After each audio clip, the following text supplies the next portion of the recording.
Hi, this video is about the ultimate SEO factor that trumps all others.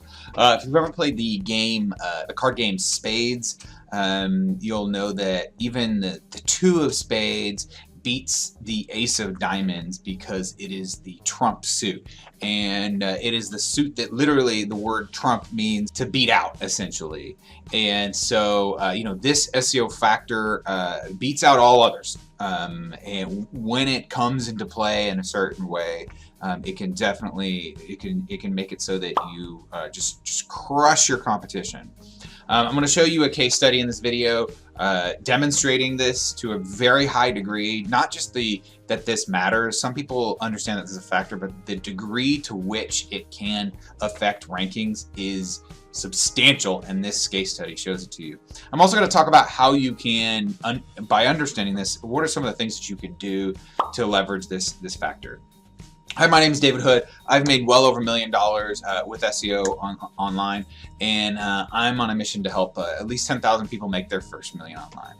Okay, so what is the factor? The factor is actually engagement. And so a lot of people think, okay, well, I know that having engaging content is important, but first of all, I think that they define engagement incorrectly, and also I think most people don't understand how important it can be, and there's just not a very deep understanding of what it really means to be, what it really means to have engaging content, and what it can do for you. So one of the primary things that Google looks at is when someone does a search does a specific search, and they're watching how they respond to the search results. So what do they click on? If they click on a site and they stay there for 3 seconds and they go back to the search results and they go to the next one, if that happens repeatedly, and they spend a lot of time on the number 2 spot, eventually or pretty quickly the number 2 spot will become the number 1 spot, and it will stick there. And that number, the guy who is normally at number 1 will go down overall. Now, this is, all things being equal, engagement will trump other things. In some cases, if you do it right, you can actually be quite lesser than someone else, and still your engagement can carry you over the edge. Not only that, on top of that, engagement can even make it so that it protects you from any sort of penalties. A lot of people like to try to define engagement by bounce rate, and bounce rate is actually, in my opinion, a really poor metric. I don't look at it all. I think it's a heavily flawed metric in that it's not very meaningful. So what is bounce rate? Bounce rate is like is the rate at which a visitor arrives on your website and doesn't click on another page. But having a bouncing visitors is not always a bad thing. If someone comes to your site and they bounce, but they spent 20 minutes there on one page, that's good. If someone comes to your site and they click on a couple other pages, but they only spend like 5 seconds, that's bad. Okay, time on site is a much better representation of what your engagement is like. If you think about it, the people have a certain amount of time per day, and they're spending a certain amount of that on your website, engaging with your brand. So this is good not just from like an SEO standpoint, but from a conversion standpoint, from a selling standpoint. How long are people spending engaging with your brand? And the longer the better. And even just adding like another minute, let's say your average time on site is like 2 or 3 minutes, and you add another minute, that's huge. That can have a huge effect on your rankings. That can have a huge effect on your sales. It means you're doing some things right. I'm going to talk about some of the ways in which you can take advantage of this. Okay, another important kind of caveat here is this is not the first SEO factor you start on.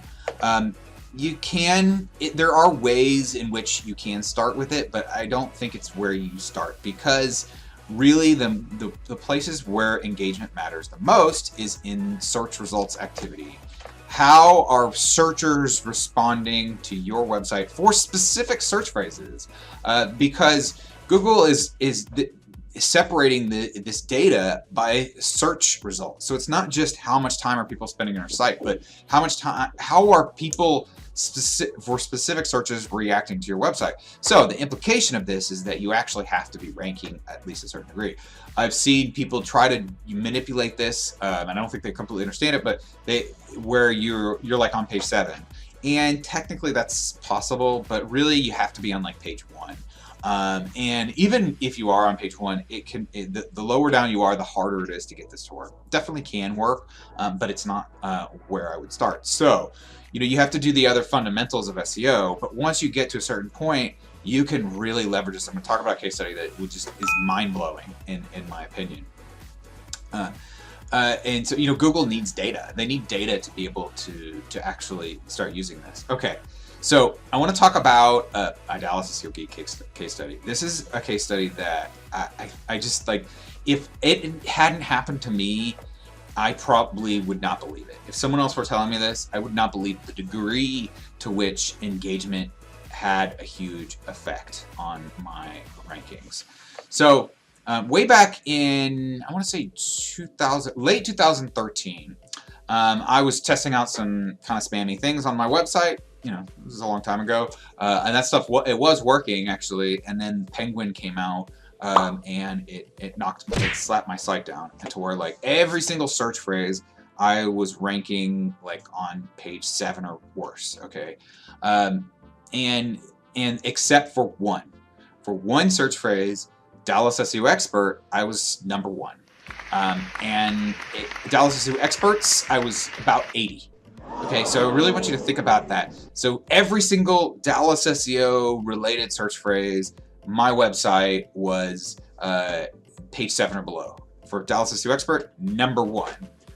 Wow, that is crazy. So and it was because of engagement. I'm going to tell you exactly what the engagement meant and how that happened. But the engagement protected something from penalty. I want you to really think about that, about the fact that the engagement not only trumped my other competitors, it trumped the rest of Google's algorithm. It made it so my engagement for that specific search phrase was so good that they thought, well, even though he's doing some things that we don't like, or at least the algorithm is finding this out, we're still going to keep him ranking, because the Google's ultimate goal is to give the searcher a quality result. And if their data says that for a specific search phrase, this website gives the highest quality result by a large margin, then it's going to be really hard to bump that site out. All right, so what exactly happened? What happened was, I want to say earlier, like about 6 or 7 months prior, I had jumped up to number 1 for Dallas SEO Expert. And I was so proud. This is early on in my career. I was so proud of it. I told the world. I went to networking meetings. I was going to networking meetings at the time, and I was like, I'm number 1 and for Dallas SEO Expert. And so what happened was, these people, very naturally, they went and they searched up Dallas SEO Expert looking for me. So they searched Dallas SEO Expert, they went to my website, and they spent a lot of time. First of all, these people already knew me, so they're already engaging at a very high level. But also, they didn't go back to the search results and look at anybody else. They went to my website, they spent a lot of time, and they didn't go back. I want you to really think about that and what that's telling Google. And they didn't search Dallas SEO Experts and do this, just Dallas SEO Expert. And so this was huge, and I think still to this day, basically 99.9% of the time since this point, I've been number 1 for Dallas SEO Expert. I think I've dropped down to number 2 for briefly, because Google does test things, and so this engagement has stuck for a very long time, for years, and this was just so huge. I think that this is why I call this a Trump factor, because if your engagement is substantially better than your competitors, you're going to win. You're going to beat them out eventually. It doesn't matter if they build 100 times more quality links than you. If the searchers are responding better to your website to a huge degree, then you're going to keep ranking. So how can you leverage this? So first of all, videos. Videos are the most engaging form of content. People spend the most amount of time using videos. Google owns YouTube, so by uploading a video to YouTube and embedding on your site, that there's a whole host of benefits. YouTube is the second biggest search engine in the world, so it can rank in and of itself. By making this video, you can see that. But also, by putting it on your site, if there's links going to your site, it helps the video rank, and the video helps the site rank. And anytime someone can click and be entertained and informed, they tend to spend more time. So even if this is how you can give yourself an edge. This is not a huge bump like I did with the Dallas SEO Expert, but this is an edge. This is like taking your engagement from 3 minutes to 4 minutes by utilizing videos as a significant form of your content. All right, so that's an important thing. What you can also do is get your real target market to search Google looking for your website. Kind of like what I did. Now how can you do this? Well, it really depends on your market. Mine was a localized market, so if you're a local business and you have some amount of rankings, even if it's not like the best search phrase, this is gonna, so the fact that I was able to recover from the penguin penalty, my site does rank really well for a wide range of search phrases now. I've been top 3 for Dallas SEO for years, but even if you don't have like the top search phrase, even if it's like your main keyword is Dallas SEO, but if you were ranking for something like Dallas SEO Expert, like something a little bit more longer tail, go and tell people about it. Another thing that you can do is just the simplest and easiest way is when you do other forms of marketing, tell people to go to Google and search your brand. So if people are search for Dallas SEO Geek and they click on my presumably they click on my website, that actually helps build my authority. And so that's why I like actually doing like offline marketing can actually affect SEO.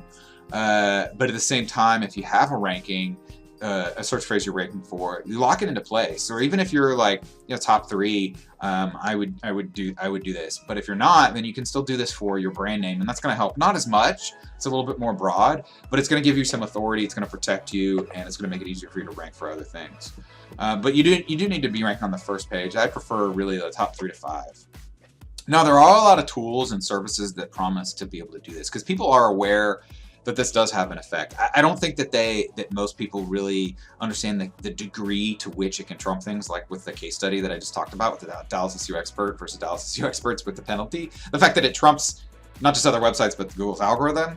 But people understand that like click-through rate matters. And so there's a ton of different tools that will do this, but Google has figured this out to a certain degree, that people are doing this, and it's very difficult for the tools to seem like a natural person. If you think about all the different ways in which people can react, especially if people have Google Analytics installed on their website, Google can see like every little action. They can see, I believe they can see like how far they scroll down, how long it takes them to scroll down. Especially if you have YouTube videos, they can tell how long they watch the YouTube videos. There's so many variables that an automated program is going to have a lot of trouble making it look natural. And so, I don't really recommend, I have not found a good tool to do this. Basically, you kind of have to be creative. But if you are, it can have a huge effect on really like locking a search result into place. When you get to number 1 for a really good keyword, there's no guarantee that you're going to stay there. So what you want to do, if it's like a really good keyword that kind of makes your business, that by staying there, your business just is solid, right? Then I would do some form of going out and telling my market to search Google looking for your website. Obviously, I wouldn't say, hey, search this. I would be a little bit more discreet. I wasn't trying to do that when I initially did this, but that's exactly what I was doing. Especially for localized markets, go to networking meetings and say, hey, we rank for this and we're this. Go ahead, search that up. Just be like, hey, cool. I want you to check this out. Can you tell me what it looks like? I mean, there's all sorts of different ways in which you can be creative and leverage this. So thanks for watching. Let me know if you have any questions. Have a great day. Bye.